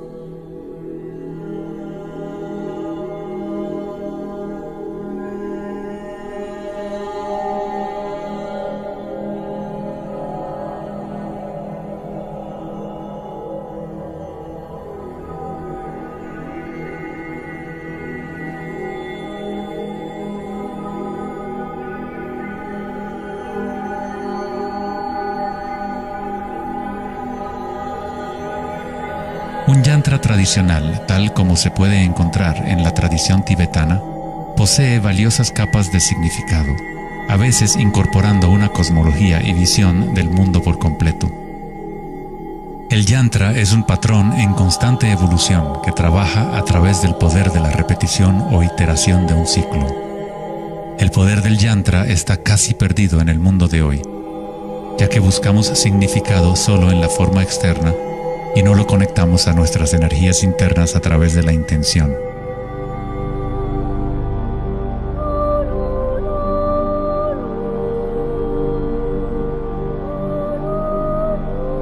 Hay una buena razón por la cual sacerdotes, monjes y yogis han sido tradicionalmente célibes. Hoy en día, apenas una fracción conoce la razón de su celibato, pues el verdadero propósito se ha perdido. En pocas palabras, si tu energía se va a consumir en producir más espermatozoides u óvulos, según sea el caso, no queda suficiente para impulsar la ascensión del Kundalini que activa los chakras superiores.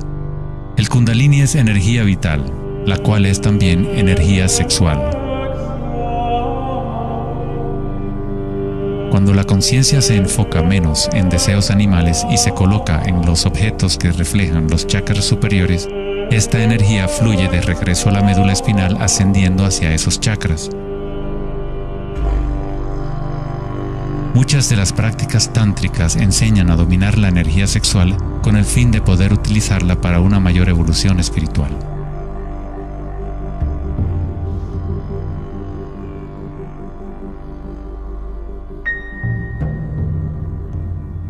Tu estado de conciencia crea las condiciones adecuadas para que tu energía pueda crecer.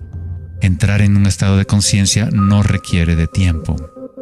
Como dice Eckhart Tolle, la conciencia y la presencia siempre suceden en el ahora. Si estás tratando de hacer que algo suceda, entonces estás creando resistencia hacia lo que es. Es la eliminación de toda resistencia lo que permite que la energía evolutiva se desarrolle.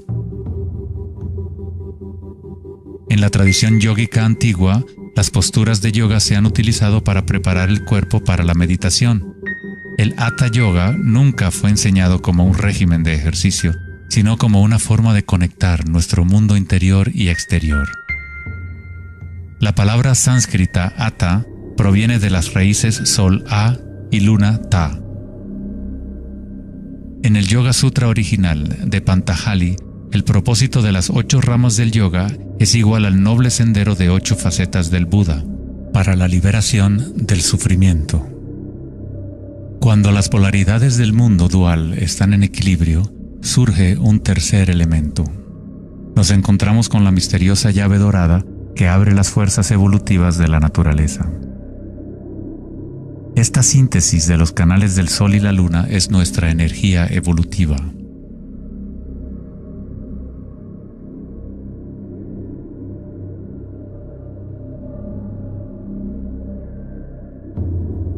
Puesto que ahora los seres humanos se identifican casi exclusivamente con sus pensamientos y con el mundo exterior, es en raras ocasiones que un individuo logra el equilibrio entre las fuerzas internas y externas, lo que permite el despertar natural del Kundalini. Para aquellos identificados solo con la ilusión, el Kundalini siempre seguirá siendo una metáfora. Una idea en vez de una experiencia directa de la energía y la conciencia propias.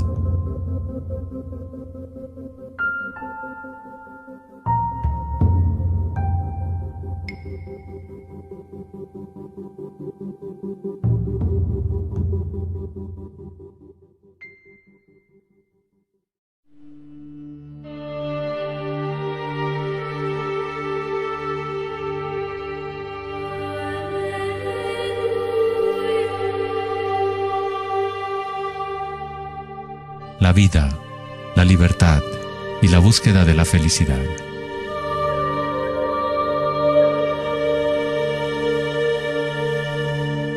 Vivimos nuestras vidas buscando la felicidad allá afuera, como si fuera una mercancía. Nos hemos convertido en esclavos de nuestros propios deseos y anhelos. La felicidad no es algo que pueda ser perseguido o comprado como un traje barato. Esto es maya, ilusión, el juego interminable de la forma. En la tradición budista, samsara, o el ciclo interminable del sufrimiento, se perpetúa por el deseo de placer y la aversión al dolor. Freud se refirió a esto como el principio del placer. Todo lo que hacemos es un intento de crear placer, para obtener algo que deseamos o para evitar algo que no es deseable, que no queremos. Incluso un organismo simple como el paramecio hace esto.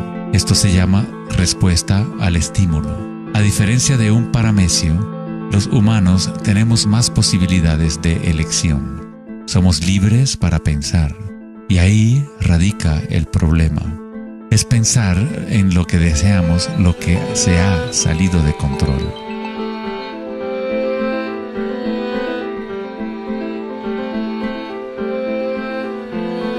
Safety systems armed.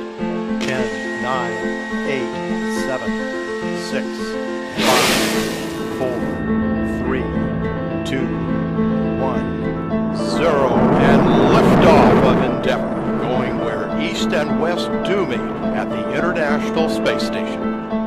El dilema de la sociedad moderna es que tratamos de entender el mundo no en términos de conciencia interna arcaica, sino cuantificando y calificando lo que percibimos como el mundo externo, a través de medios científicos y mentales.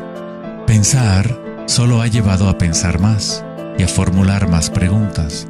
Anhelamos conocer el secreto que crea el mundo y orienta su camino, pero consideramos esta esencia como si estuviera fuera de nosotros, no como una cosa viviente e inherente a nuestra propia naturaleza.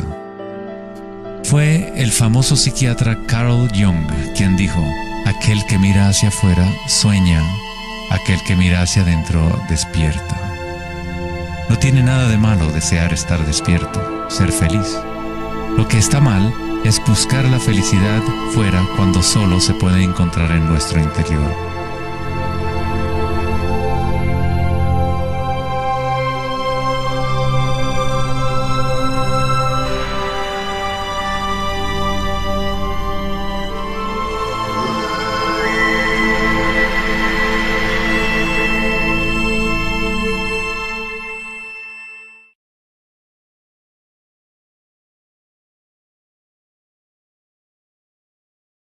Más allá del pensamiento. El 4 de agosto de 2010, en la conferencia Techonomy en Lake Tahoe, en California, Eric Schmidt, director ejecutivo de Google, mencionó una estadística asombrosa.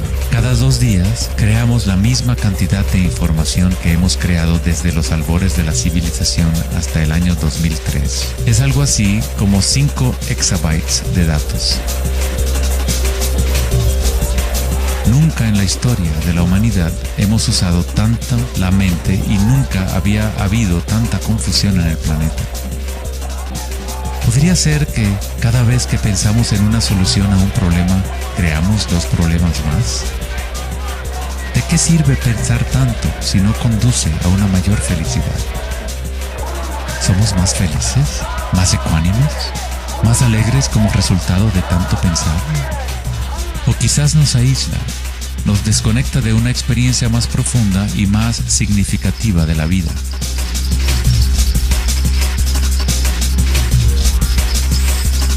Pensar, actuar y hacer deben estar en equilibrio con el ser. Después de todo, somos seres humanos, no actos humanos.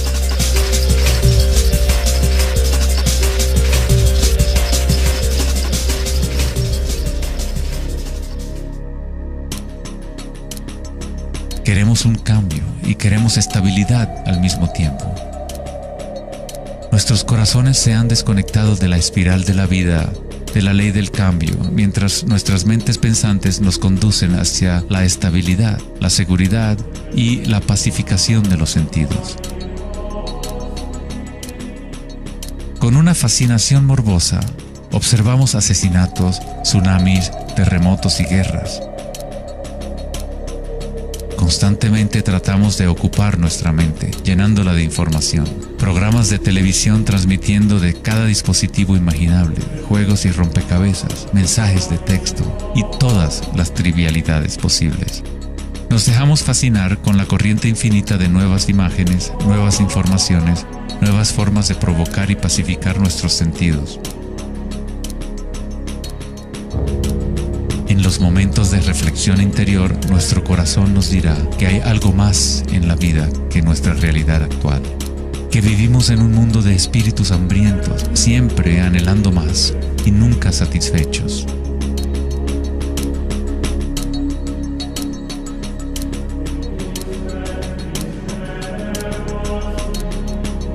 Hemos creado una vorágine de datos que vuelan alrededor del planeta para facilitar más pensamientos, más ideas sobre cómo arreglar el mundo, para solucionar los problemas que solo existen porque la mente los ha creado. Los pensamientos han creado todo el lío en el cual nos encontramos actualmente. Libramos guerras contra enfermedades, enemigos y problemas. La paradoja es que aquello que resistes, persiste. Cuanto más te resistes a algo, más se fortalece. Al igual que ejercitar un músculo, en realidad estás fortaleciendo aquello de lo cual justamente te quieres deshacer. Entonces, ¿cuál es la alternativa al pensamiento? ¿Qué otros mecanismos pueden utilizar los seres humanos para existir en este planeta?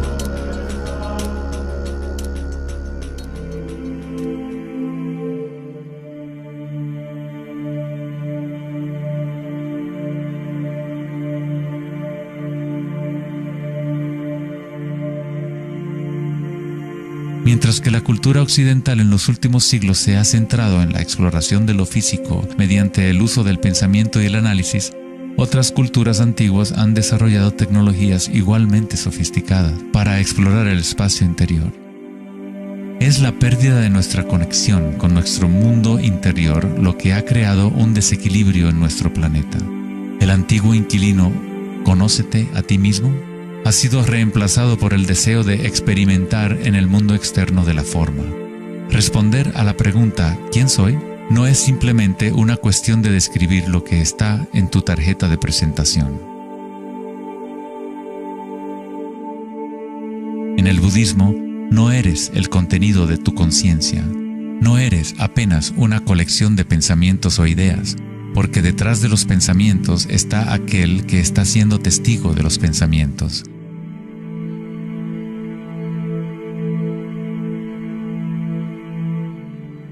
El dicho enfático, «Conócete a ti mismo», es un koan del Zen, un acertijo sin respuesta. Como un perro persiguiendo su cola, es solo la identidad del ego que quiere encontrar una respuesta, un propósito.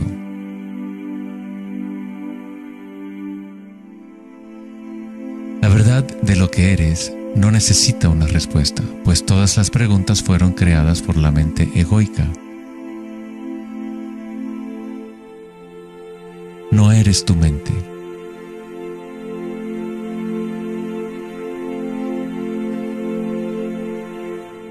La verdad no yace en más respuestas, sino en menos preguntas.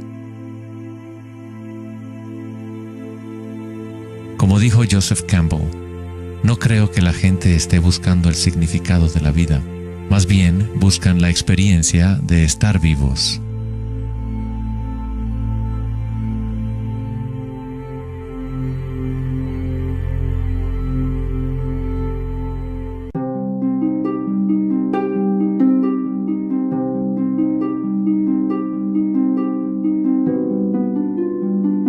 Cuando al Buda le preguntaron, ¿qué eres?, simplemente dijo, estoy despierto. ¿Qué quiere decir eso, estar despierto?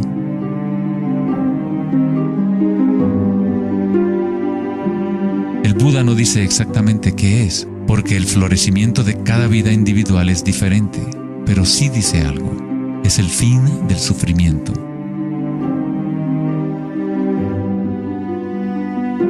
Toda tradición religiosa importante tiene un nombre para el estado de estar despierto: cielo, nirvana o moksha.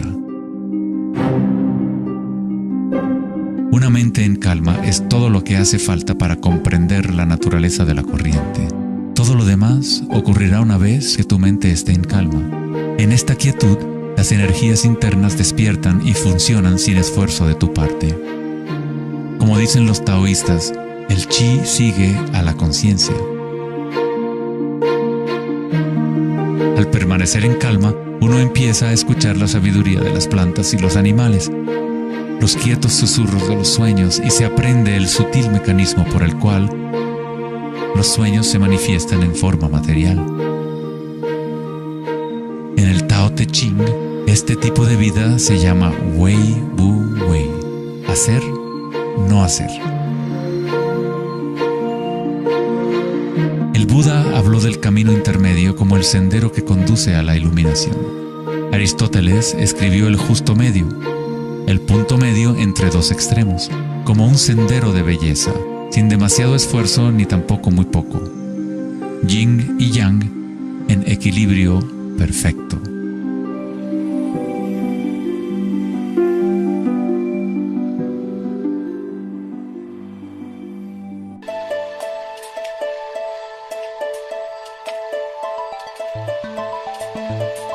La noción de Vedanta sobre Maya, o la ilusión, es que no experimentamos el medio ambiente en sí, sino una proyección creada por los pensamientos. Por supuesto, tus pensamientos te permiten experimentar el mundo vibratorio de cierta manera, pero nuestra ecuanimidad interior no tiene que estar supeditada a acontecimientos externos. La creencia en un mundo externo independiente del sujeto que percibe es fundamental para la ciencia. Pero nuestros sentidos solo nos entregan información indirecta. Nuestras nociones acerca de este mundo físico creado por nuestra mente están siempre filtradas por nuestros sentidos y, por lo tanto, siempre son incompletas. Hay un campo de vibraciones que subyace en todos los sentidos. Las personas con una condición llamada sinestesia a veces sienten este campo vibratorio de diferentes maneras.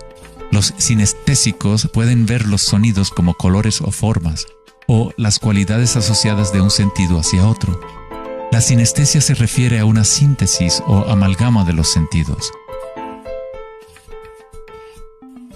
Los chakras y los sentidos son como un prisma que filtra una serie de vibraciones. Todas las cosas del universo están vibrando a diferentes velocidades y frecuencias.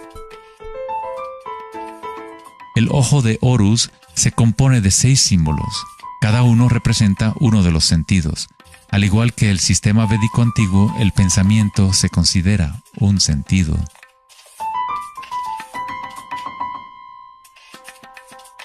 Los pensamientos se perciben simultáneamente como sensaciones que se experimentan en el cuerpo.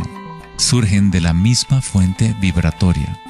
El pensamiento es simplemente una herramienta, uno de los 6 sentidos, pero lo hemos llevado a un estado tan elevado que nos identificamos con nuestros pensamientos.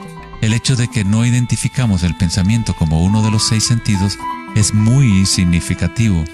Estamos tan inmersos en nuestros pensamientos que al tratar de explicar el pensamiento como un sentido, es como explicarle a un pez el agua. ¿Agua? ¿Qué agua?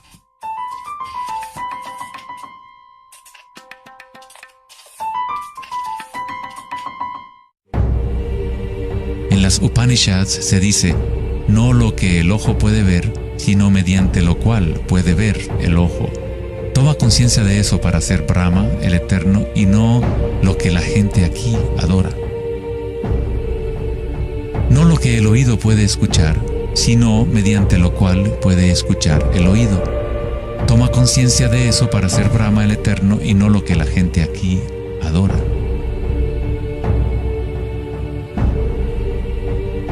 No lo que el habla puede iluminar, sino mediante lo cual el habla puede iluminarse. Toma conciencia de eso para ser Brahma, el Eterno, y no lo que la gente aquí adora.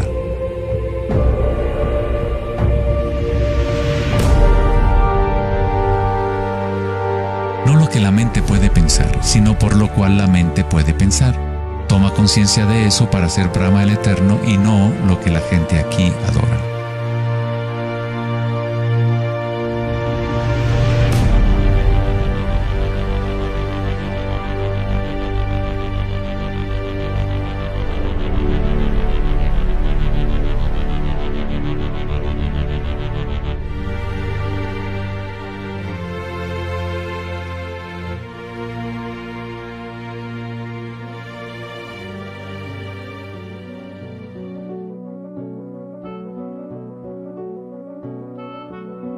En la última década, grandes avances se han llevado a cabo en el ámbito de la investigación cerebral. Los científicos han descubierto la neuroplasticidad, un término que expresa la idea de que el cableado físico del cerebro cambia según los pensamientos que se mueven a través de él. Como expresó el psicólogo canadiense Donald Hebb, las neuronas que se ponen en marcha al mismo tiempo se conectan entre sí. Las neuronas se conectan al máximo cuando una persona entra a un estado de atención ininterrumpida. Lo que esto significa es que es posible dirigir tu propia experiencia subjetiva de la realidad. Literalmente, si tus pensamientos son de temor, preocupación, ansiedad y negatividad, estás incrementando la conexión para que surjan más pensamientos similares. Si diriges tus pensamientos hacia el amor, la compasión, la gratitud y la alegría, creas la conexión para repetir esas experiencias. ¿Cómo hacerlo cuando estamos rodeados de violencia y sufrimiento? ¿No es esto una especie de engaño o vana ilusión? La neuroplasticidad no es lo mismo que la noción de la nueva era que dice que creas tu realidad con pensamientos positivos. En realidad, es lo mismo que el Buda enseñó hace 2500 años. La meditación vipassana o la meditación introspectiva podría describirse como neuroplasticidad autodirigida. Aceptas tu realidad tal como es, como realmente es. Pero tú lo experimentas en el nivel raíz de la sensación, en el nivel vibratorio o energético, sin prejuicio o la influencia del pensamiento. A través de una intención ininterrumpida en el nivel raíz de la conciencia, se crea la conexión para una percepción completamente diferente a la realidad.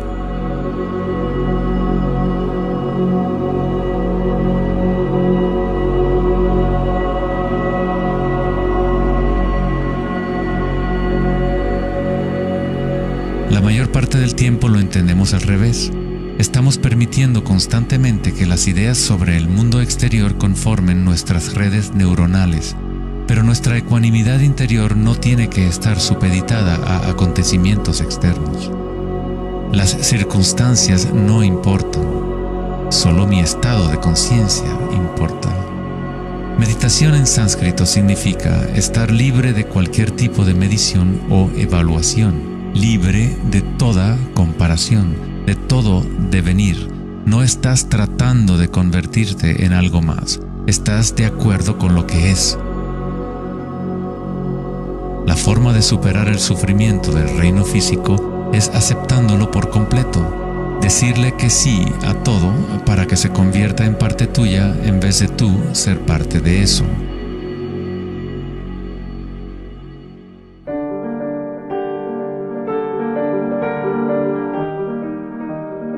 ¿Cómo se puede vivir de tal manera que la conciencia deje de estar en conflicto con su contenido?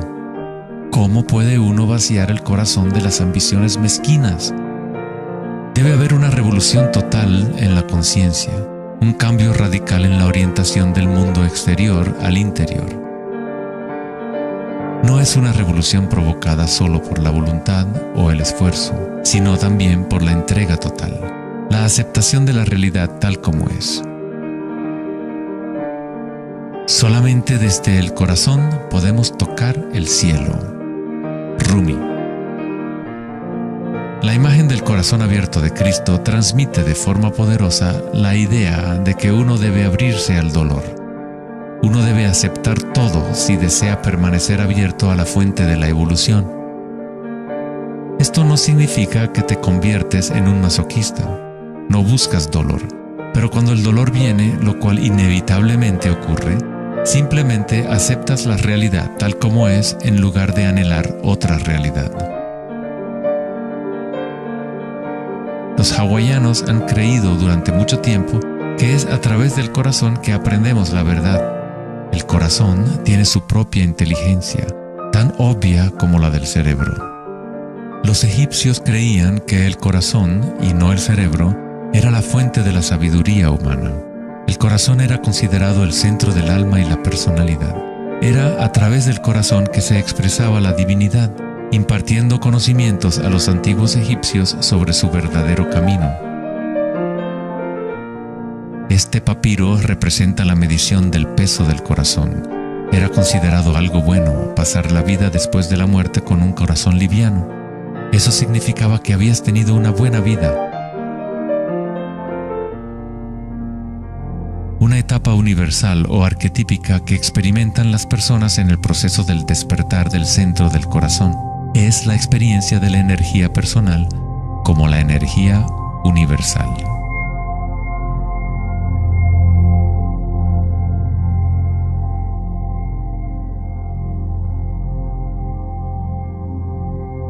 Cuando te permites sentir este amor, ser este amor, cuando conectas tu mundo interior con el mundo exterior, entonces todo es uno. ¿Cómo podemos experimentar la música de las esferas? ¿Cómo se abre el corazón?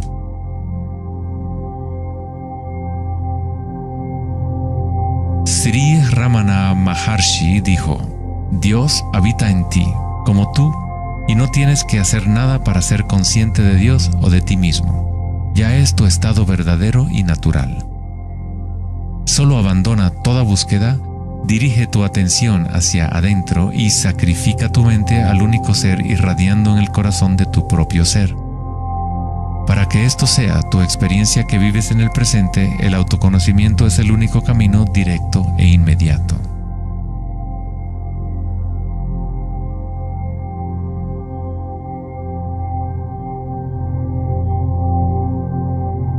Cuando concilias y observas las sensaciones internas, tu vitalidad interior, estás observando en realidad el cambio. Esta fuerza del cambio es el surgimiento y la muerte que ocurren cuando la energía cambia de forma.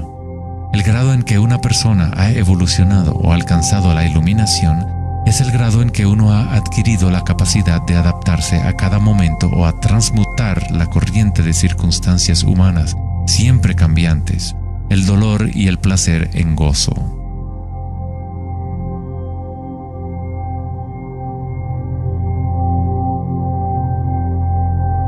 Leo Tolstoy, autor de La Guerra y la Paz, dijo que todo el mundo piensa en cambiar el mundo, pero nadie piensa en cambiarse a sí mismo.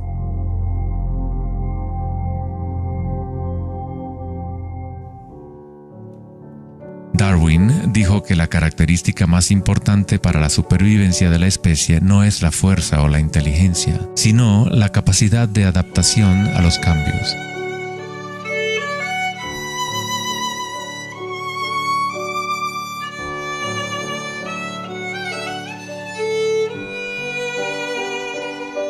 Debemos convertirnos en expertos en adaptación. Esta es la enseñanza budista de Anicca. Todo está surgiendo y desapareciendo, cambiando. El cambio es constante. El sufrimiento existe solo porque nos apegamos a una forma particular.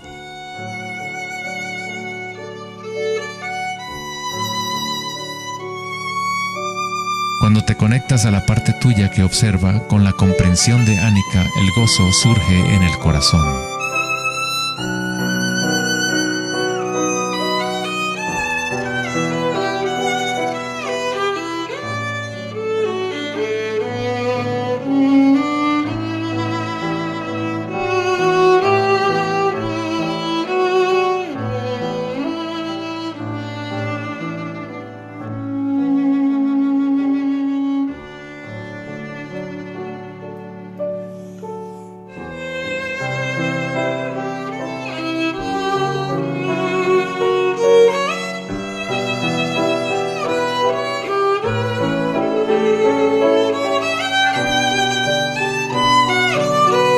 Santos, sabios y yogis a lo largo de la historia han descrito de una manera unánime la unión sagrada que se produce en el corazón, ya sean las obras de San Juan de la Cruz, los poemas de Rumi o las enseñanzas tántricas de la India.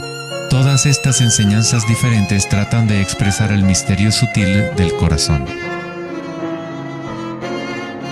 En el corazón, esta es la unión de Shiva y Shakti, la penetración masculina en la espiral de la vida y la entrega femenina al cambio.